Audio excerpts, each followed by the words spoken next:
Em nome do Pai, do Filho e do Espírito Santo. Amém.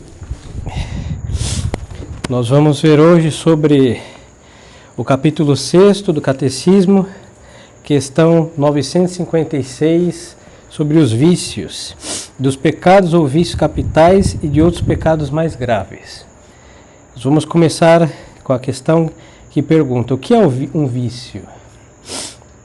O vício é uma disposição má da alma que a leva a fugir do bem e fazer o mal, e que é causada pela frequente repetição dos atos maus. Isso é muito importante fazer a distinção necessária. Uma coisa é um hábito bom, que se chama virtude.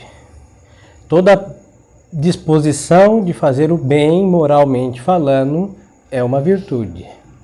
Agora, toda disposição de fazer o mal, no sentido moral, é um vício.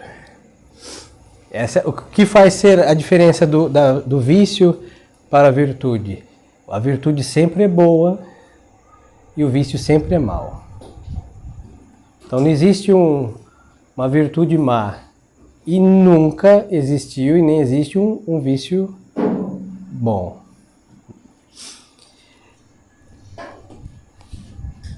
Que diferença há entre o vício e o pecado?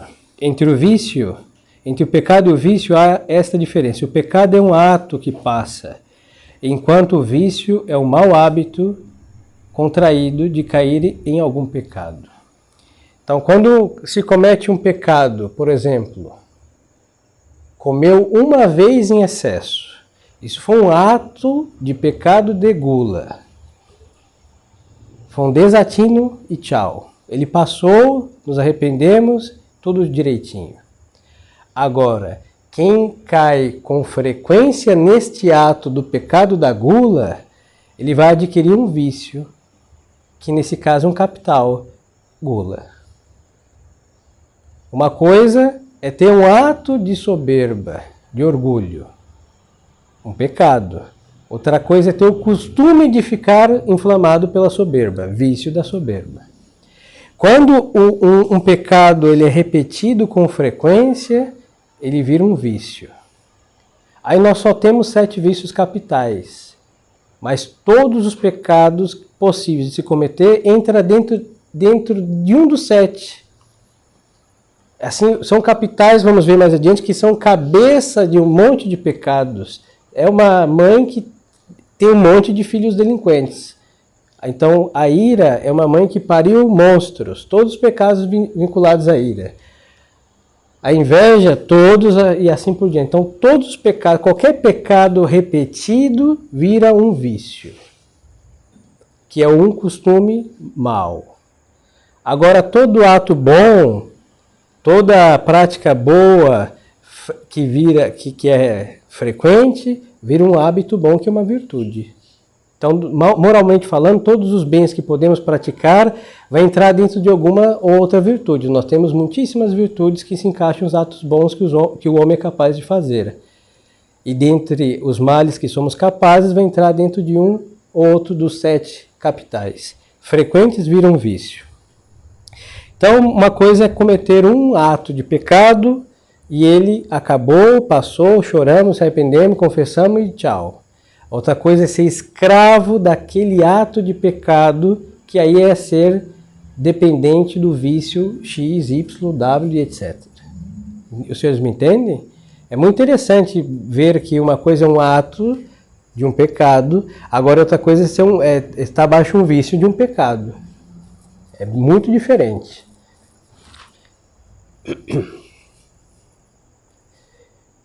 Quais são os vícios que se chamam capitais? Os vícios que se chamam capitais são 7. Somente 7, nem um a mais, nem um a menos. Primeiro, soberba. Segundo, avareza. Terceiro, luxúria. Quarto, ira. Quinto, gula. Sexto, inveja. Sexto, preguiça. Então, dentro desses 7, todas as estupidezes, mazelas que um homem é capaz de fazer, ruim, mal, um desses vai ser a mãe ou a avó, vai estar em parentesco com um desses 7 que agora mencionamos. Eu vou dizer uma coisa como parênteses, porque o catecismo amarelo é de se pasmar e de se assustar, né? Do João Paulo II. Podia ser vermelho, assim, cuidado, né? Alerta, mas amarelo faz bem, que deixa realmente a alma anêmica. E uma das estupidezes que ali contém, eles dizem que um hábito de pecado é menos grave que o ato.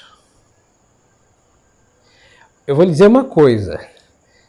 Para adquirir um hábito, ou seja, um vício, é necessário a repetição de muitos atos. Então, quem já tem o hábito de ira, o vício, para ele virar um leão, ele teve que se irritar muitas vezes. Aí ele devora o primeiro que aparecer na frente, não? Então, o vício é muito pecaminoso, sim, senhores. E não excusa ninguém, eu sou um animal feroz, indomável. É menos do que um que uma vez ficou ali irritado. Não, é mais grave. Da mesma forma que quem é virtuoso tem mais méritos do que aquele que só fez um ato de virtude, porque o virtuoso tem o hábito, o costume de fazer o bem. E aquele que fez um bem ali, outro acolá, são atos separados, ele tem menos méritos. Agora, quem tem a prática, por exemplo, da paciência, o hábito, a virtude da paciência tem muito mais mérito do que um que ficou paciente aqui, em um momento ali, e depois se explodiu.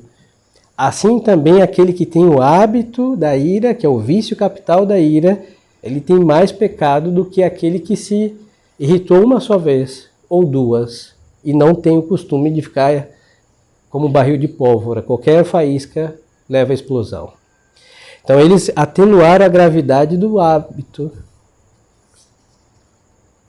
da mesma forma que eles desvalorizaram o hábito virtuoso. Por isso qualquer um vira santo hoje.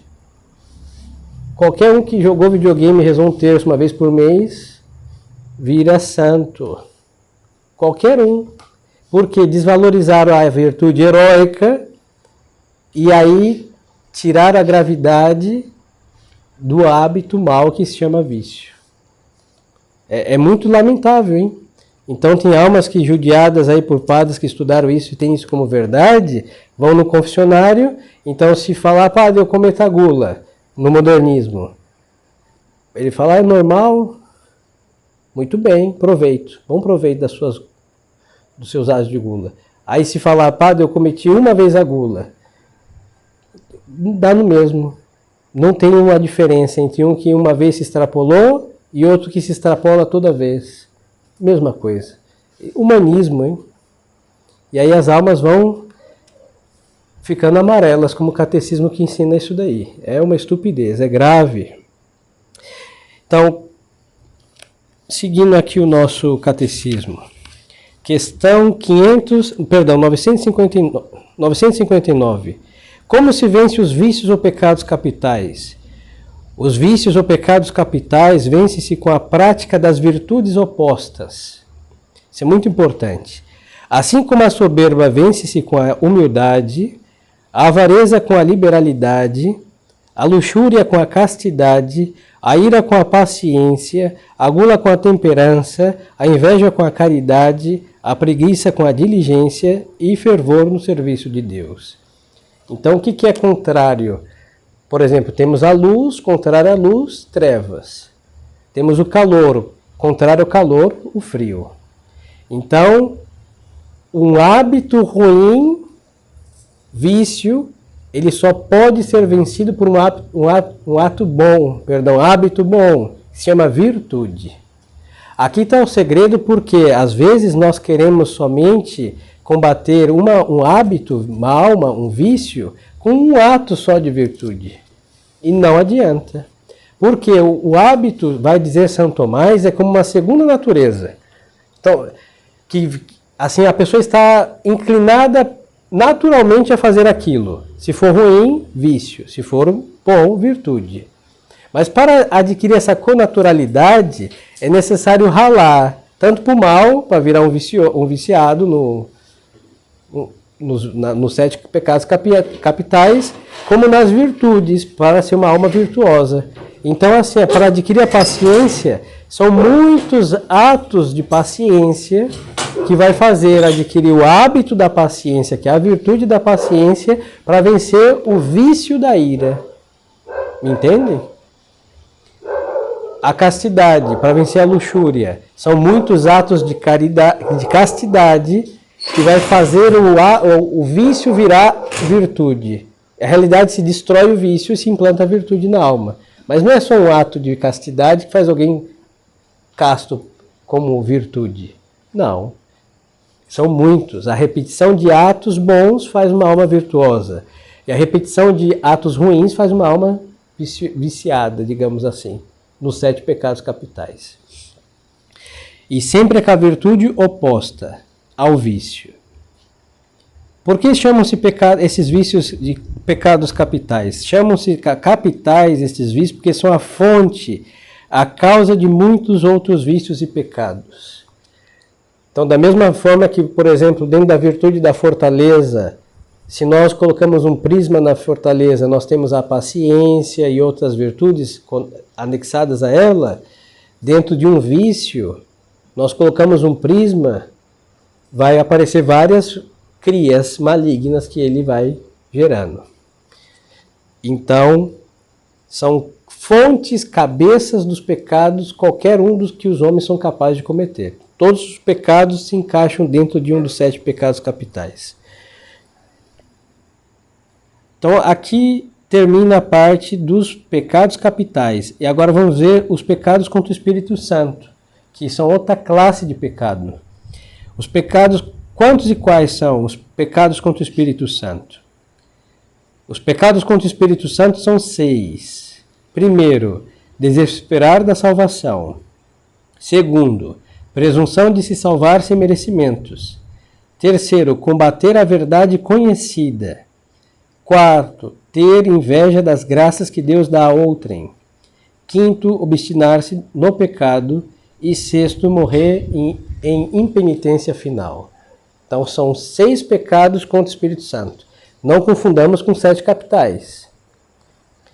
Então, por que se chamam esses pecados particularmente pecados contra o Espírito Santo? São um tipo específico de pecados. Por que tem esse nome? Estes assim se chamam particularmente pecados contra o Espírito Santo, porque se cometem por pura malícia, o que é contrário à bondade que se atribuiu ao Espírito Santo. Quando Nosso Senhor diz que todo pecado é perdoado, salvo o pecado contra o Espírito Santo, Nosso Senhor não quis dizer que é porque Deus não vai perdoar. É porque quem comete o pecado contra o Espírito Santo não quer ser perdoado. Os senhores entendem? Tem uns que leem na Sagrada Escritura, tem que ter cuidado, hein? Ah, então cometeu um desses 6, Deus nunca vai perdoar. Não, é porque quem está nesse estado de pecado não quer ser perdoado por Deus.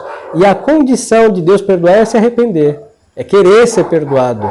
E a malícia desses 6 exclui esta possibilidade no momento. Agora, alguém pode depois se arrepender, mas estando nesse estado, não quer arrepender-se. Lhes dou um exemplo. Primeiro, desesperar-se da própria salvação. O que isso quer dizer? Uma pessoa que acha que não tem jeito, que vai para o inferno, não tem reza, não tem missa, não tem nada, santo do céu, milagre da onipotência de Deus que possa mudá-lo. O que pode se fazer por essa alma? Se ela assim querer. Aí se dá 5 minutos de penitência nela, ela fala, não, eu tenho um jeito. Aí Deus perdoa essa alma. Mas enquanto ela assim está afirmando, ela não tem jeito. Porque ela se fechou para a intervenção de Deus, perdoando e tirando desse estado. Aí esse é o pecado que não tem perdão. Porque o pecador não quer ser perdoado nesse estado. Segundo, presunção de se salvar sem merecimentos. Esse pecado é do protestante, hein? Encontrei Jesus, estou salvo, não faz nada. Se fosse assim, os que caminharam nas ruas de Jerusalém, todos estariam salvos. Encontraram Jesus, caminhando por Jerusalém, Caná e etc.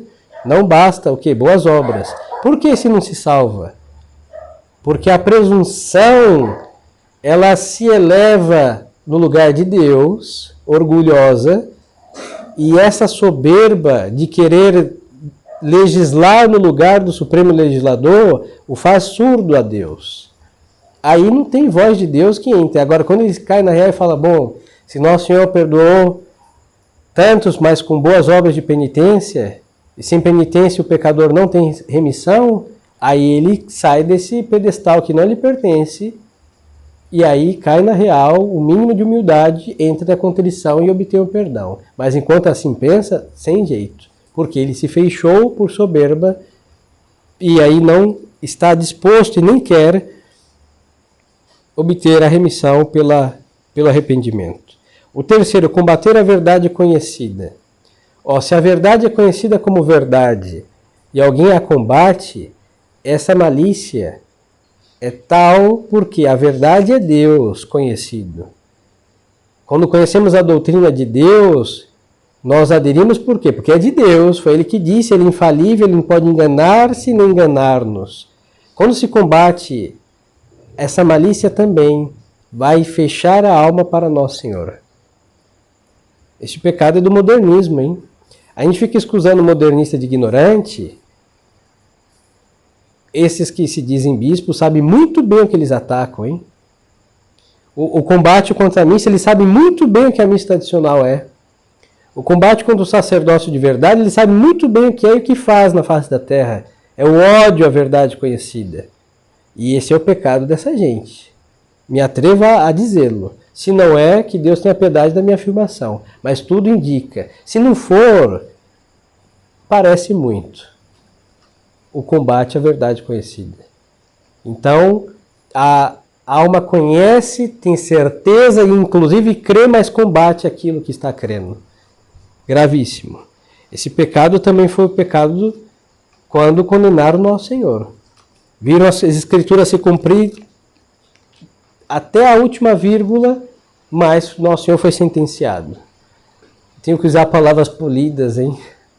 Por causa de um certo povo, o padre foi censurado. Então, os senhores entendem quando eu faço assim? Um povo que respira muito do ar que nós temos sobre a face da terra, por seus narizes compridos. Então, eles conheceram a verdade, hein? E Nosso Senhor cumpriu a todas as profecias. O que eles fizeram? Vamos matar porque Ele faz muitos milagres. Quando ressuscitou Lázaro. Combate a verdade conhecida. Bom. Quarto, tem inveja das graças que Deus dá a outro. É outra se fechar. Por quê? Quando a gente olha com inveja as graças não é sentido temporal não, no espiritual. Quando a gente tem inveja de Santa Teresa d'Ávila, inveja de Santa Teresinha, inveja de Santo Antônio. Tem gente que tem inveja de ser inveja santa. Não, isso é pecado, não existe inveja santa. Não existe gula santa, ira santa. Ira santa podemos discutir, mas não como vício, como paixão da alma.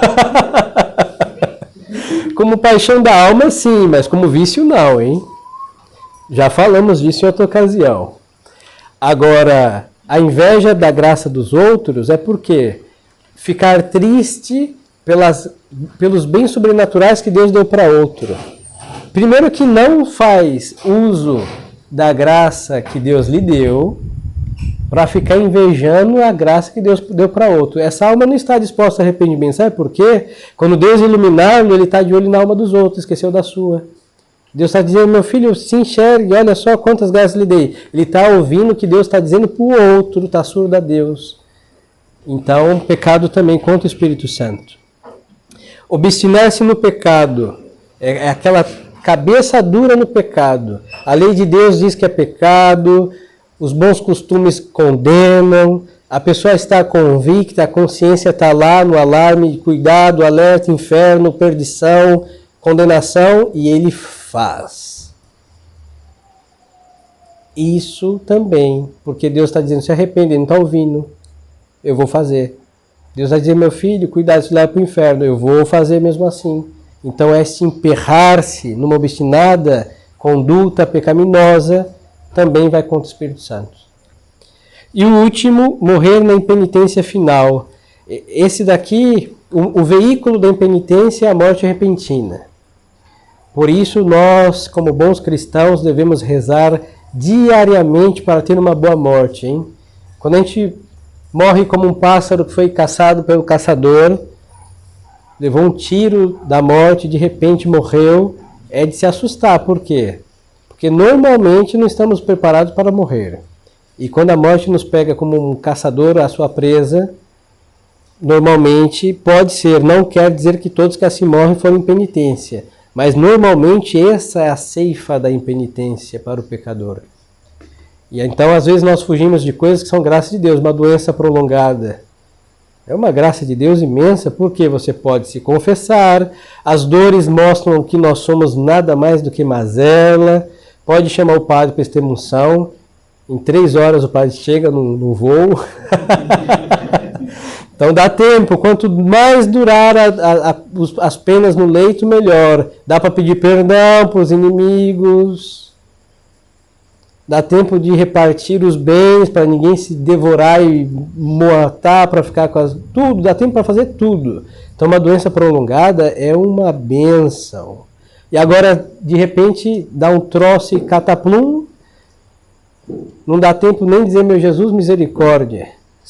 Morreu. Nem terminou o Senhor. E já foi. Então é de se temer. Repito, não estou dizendo que todos que assim morrem se condenam.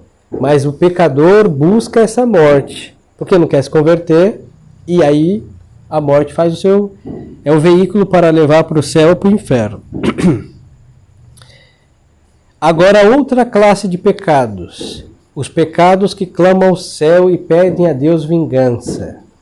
Então temos aí os pecados capitais, 7.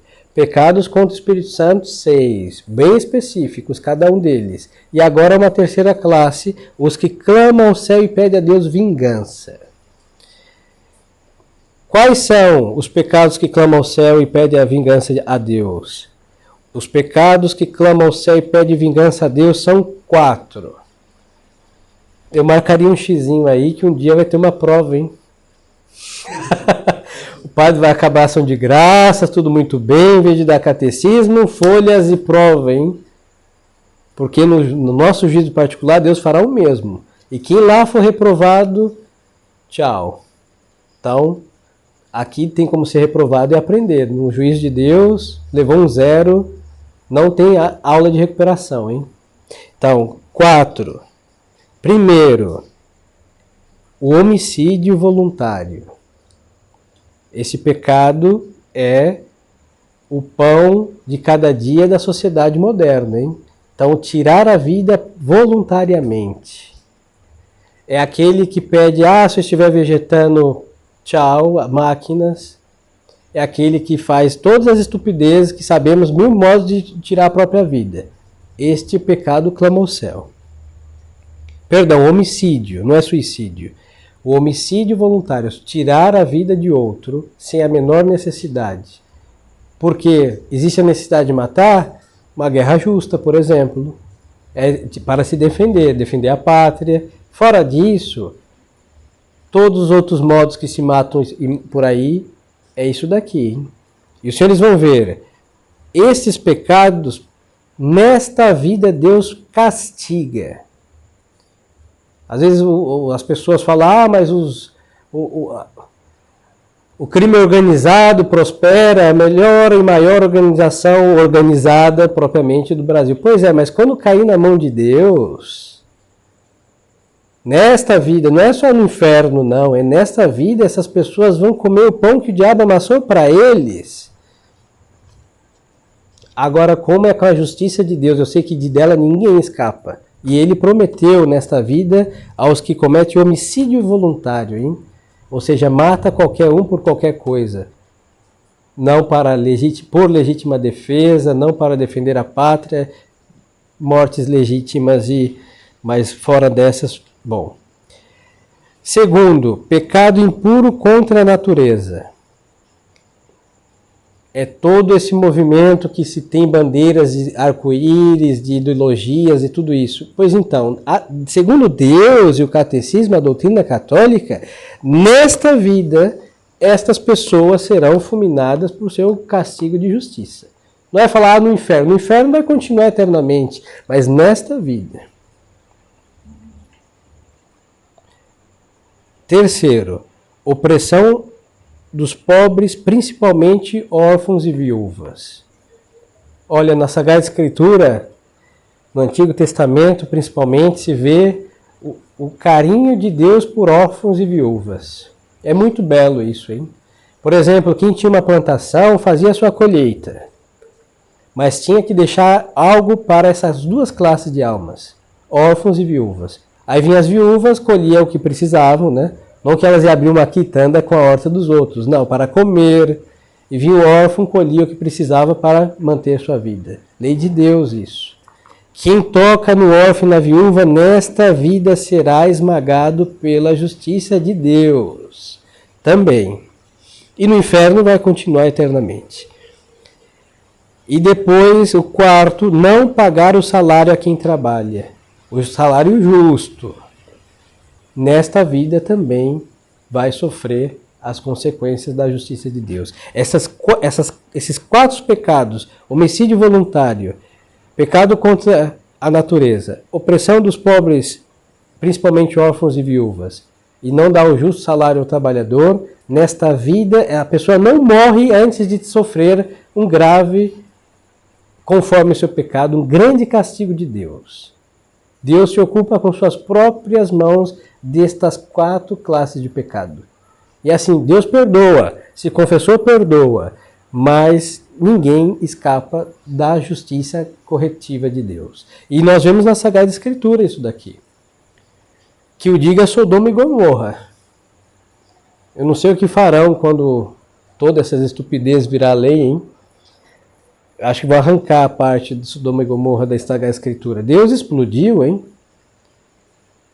Tem pecados muito mais graves. Os pecados contra a fé são mais graves do que os pecados contra a moral. Mas Deus Nosso Senhor sentenciou esse pecado com uma classe de castigo que não fez para outros tipos de pecado. Pois então, fica claro que nesta vida Deus vai castigar. Agora, penitência aplaca Deus. Se alguém alguma vez cometeu um desses 4, com penitência aplaca. Mas normalmente, quem comete esses, como tem o costume desses pecados, são impenitentes. Aí se os senhores veem como o diabo é esperto, né? Ele tira o arrependimento e aquilo que incrimina, faz aquilo virar lei e ser aceitado, porque hoje chama preconceito, falando do pecado contra a natureza. E aí as almas que estão baixo esta propensão são impenitentes. E é somente o remédio, a penitência, para aplacar a justa ira de Deus. E é o que não fazem, por isso são sentenciados por ela nesta vida. Aí conclui o catecismo e o padre também, essa parte, questão 964. Por que se diz que esses pecados pedem vingança a Deus? E o catecismo responde, disse que estes pecados pedem vingança a Deus, porque diz o Espírito Santo e porque a sua malícia é tão grave e manifesta que provoca o mesmo Deus a puni-los com mais severos castigos. Então, é questão de esperar em Deus, o trabalhador, o órfão e a viúva, porque os que perderam um parente aí por alguém ter cometido aí, mataram por estupidezes, não vai ser a justiça dos homens que vai consertar, os senhores sabem que ela é bem lerda, mas a de Deus não é. Nós não vemos, hein? Mas ela faz o seu serviço.